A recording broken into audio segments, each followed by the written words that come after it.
the complete supply chain of some generic consumer junk. Precisely 5 minutes after the homeowner leaves for work in the morning, a package is Nope. It's never gentle. It's never gentle. I ordered a stream deck. The first stream deck I got was literally ripped in half like this, because on my camera, what I saw was it did not get gently thrown. The man literally grabbed it and just delivered to their doorstep, containing an impulse purchase from the night before. This box How did is he just know one that? of 36 million that will be delivered across America over the next 10 hours, serving a growing appetite. Who's buying it? Who's buying it? Be honest. Have you bought anything impulsively in the past week? If you did, don't lie. Comment down below. If you did, though. If you did, don't lie. Do not lie to me. For home delivery. Comment that you did, what you did, what you bought. But inside this particular package is a humble paper shredder purchased for $59.99 with free delivery. As far as modern products go, it's actually pretty basic. It only has 40 components in total, and they are each made from common generic materials. What? But even to assemble this cheap desktop appliance, those simple parts collectively traveled over 500,000 kilometers, went through hundreds of industrial facilities in dozens of countries, employed thousands. Imagine being a box. You have no eyes, you have no ears, you're just getting moved around. It's like you're like, something's just hitting you like, don't throw me. I don't like that. Keep doing it again. I'm like, yeah, you know what I'm saying? It's like, of I'm a workers. box. And it all started right here. What? What is that? Hold on. They're throwing In grenades? the Northern Territory of Australia, the Alcongove mine extracts 12.5 million tons of bauxite every year. How much is tons? Is that like a billion? Yeah, How much Australia tons, is Shaq? Can the somebody let me know largest down in the producer comments, of this please? raw material in the world, and this mine is How one much of is a its ton? biggest. The operation is simultaneously so remote and massive that it's actually the 4th largest township in a region roughly twice the size of France. Francais? This is territory? particularly impressive since the permanent population they're of the mining. outpost Okay, is I didn't know what that actually was. less than a few hundred people. Almost everybody here at a given time flies into work at this mine and then flies out back to civilization once What? their roster is complete. And if you think that sounds a little bit It's like seasonal job. Fly in for a certain amount and then you fly back home where you actually are. I understand now. I was like, wait, what? Avatar-esque, well, the main street is called Pandora, and their wildlife is probably just as deadly. Anyway, the mining process that takes place here is almost astonishingly simple. Most of the material that they're I'm kinda after dumb, is so please literally make it. sitting on the surface. So instead of drilling deep into the earth, they just blow up the dirt and scoop it into giant trucks. This Ooh, crude what? technique is highly effective and economical, but it does But have what do one they use it for? What unintended do they side use it for? effect. Since everything happens at the surface, the red dirt of this sprawling extraction site are easily visible from space. Either way, once it's collected, the raw material is moved along an 18-kilometer conveyor belt to a 11 miles. processing Okay, and 11 miles. storage I know- yard at the I know very 11 miles. tip I know of the 11 miles. peninsula, where the alumina ore is Wait, separated 11 miles. Are we talking about the Eminem song? I mean, Eminem movie? 43. from other impurities. It's kept here until a buyer sends a bulk carrier to dock at the mine's dedicated shipping port. Okay. And then it's back on another conveyor belt to a ship waiting almost a mile offshore. A mile The vessels offshore. moving this material are some of the largest bulk freighters in the world. They're Like so what? large that they can't actually get that close to shore without a dedicated deep water port. And those are expensive. The How port expensive? only handles 2 particular products in bulk. Ships take out raw alumina and bring in heavy fuel oil, which is used Is that the arc? in self-contained electrical plants big- for both big- the industrial big- mine site I mean, and the big. local township. Both raw I ore mean- and liquid fuel can be piped or moved on a conveyor, so it's easier to get That the hurt. cargo out across the ocean to the ship than to bring the ship to the cargo at the shallow shore.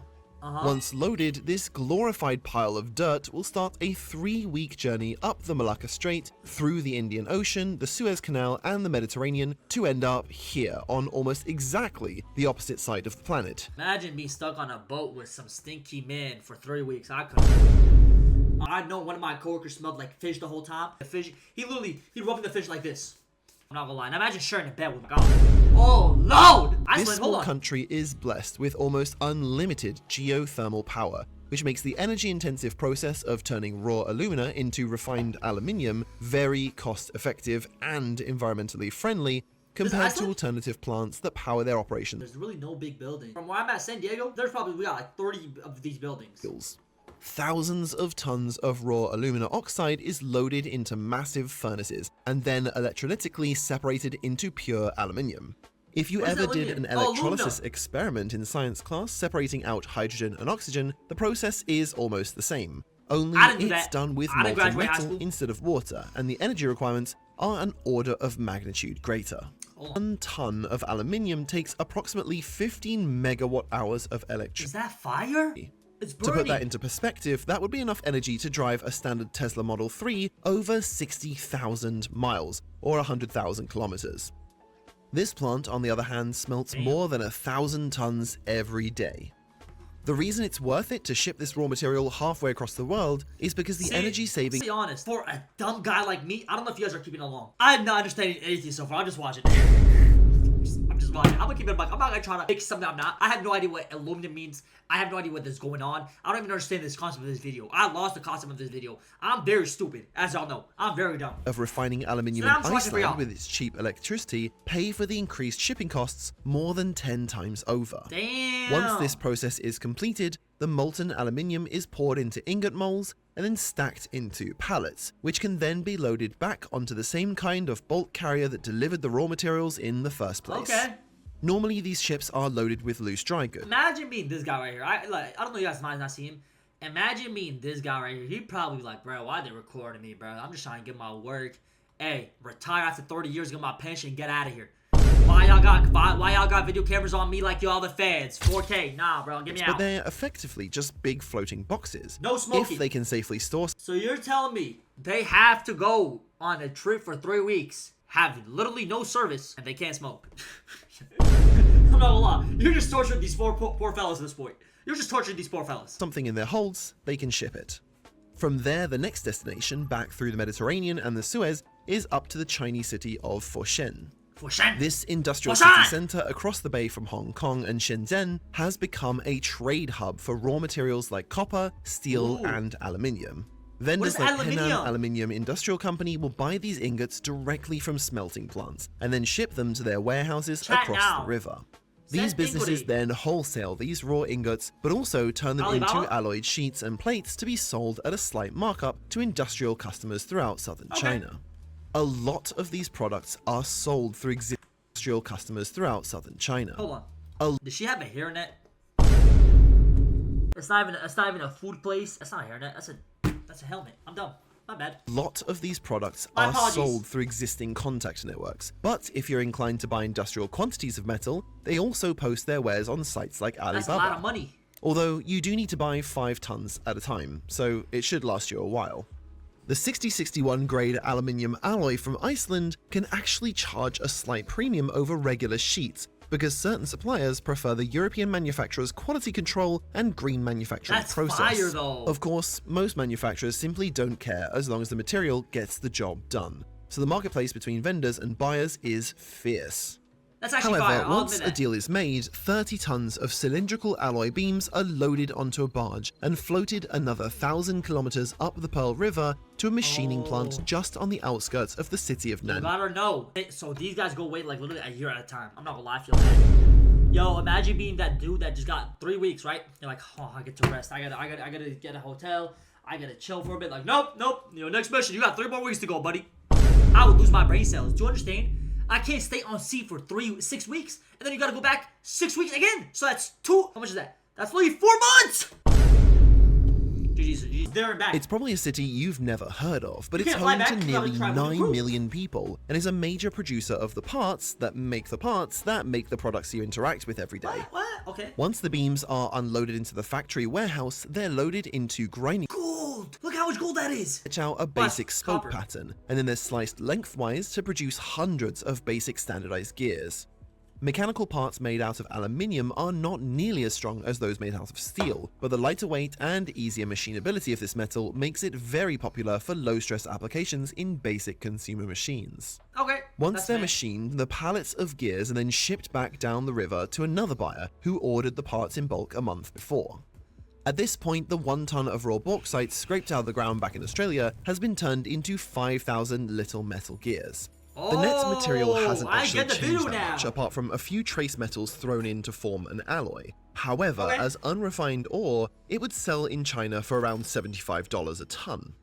These basic gears, on the other hand, are now going to be sold in exactly the same city for $5,000, a Yo, give me the side hustle. This is a genius side hustle. Where can I get some of this dirt? Where can I get some of this dirt? I'm not. Wait, hold on. But then I need a factory. Nah, that's too much work. Too much work. markup of Never mind. 600%, which has so I'm far good. justified every step in the process, but it's good. not done yet. These gears are actually being forwarded from Guangzhou to another buyer in Vietnam. They're Damn. loaded onto a 20-foot shipping container and then into a small cargo ship, which will make the short 2-day journey from the Ocean Gate shipping terminal. No, not that Ocean Gate, to the port city of Haiphong. Over Haiphong. time, as China has developed, it's actually started outsourcing a lot of its basic manufacturing the same way that the West has outsourced their basic manufacturing to China. Chinese workers and businesses have developed an array of highly technical industrial skills and expertise. Cities like Guangzhou are also not cheap to operate in anymore, and workers Wait, in these what do you mean? cities demand wages enough to compensate for this cost of living. What this means is that basic hand See, I'm gonna be honest. Green Giant. We caught up. Wait, hold on. What these two doing in Vietnam, man? Passport, bro. I already know what he's doing. assembly he's is doing. far more I know economical what he's in doing. Vietnam than it is back in China. I know what he's doing. Major manufacturers like LG, Samsung, Bridgestone, Yazaki, and Foxconn all have massive manufacturing plants in this city Damn, because bro. it's one of the It's most really just- competitive it's really- places the whole in the world world is just to put stuff Big together. business nowadays. It's still close to China, so technical pieces can be imported and assembled components can be exported with very few barriers, while line workers here simply earn about 1/5 of what similar Chinese workers would make a few thousand miles up north. In this case, the gears end Damn. up in a smaller factory that specializes in low-end consumer hardware. Here, the gears are attached by hand Yo, there are people in other countries that literally work for $2 an hour. In other countries, realistically, it's maybe some countries $1 an hour. GG to them. Look at motor, this. which is then combined with lower stress plastic gears, a rubber belt, a stack of steel teeth, all held together by an injection molded plastic case. Damn. None of these components were made in this factory, just being put together here. In fact, each and every one of them have all taken a similar journey from raw material extraction to refineries, machining, component manufacturing, and assembly, in addition to all the warehousing and shipping that comes with it. Okay. But the journey is still not over yet. The journey is still not over yet. Done that 7 times. I'm not even kidding. 7, 8 times. 6, 7 times. I'm sorry. It's like that.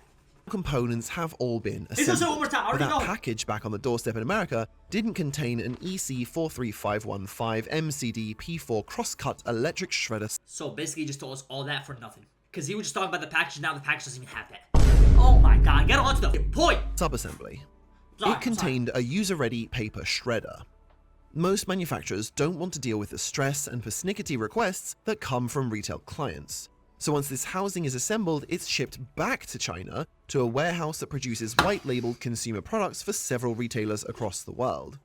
These generic internals will eventually be used in several different models of paper shredder, some of which will cost significantly more than others.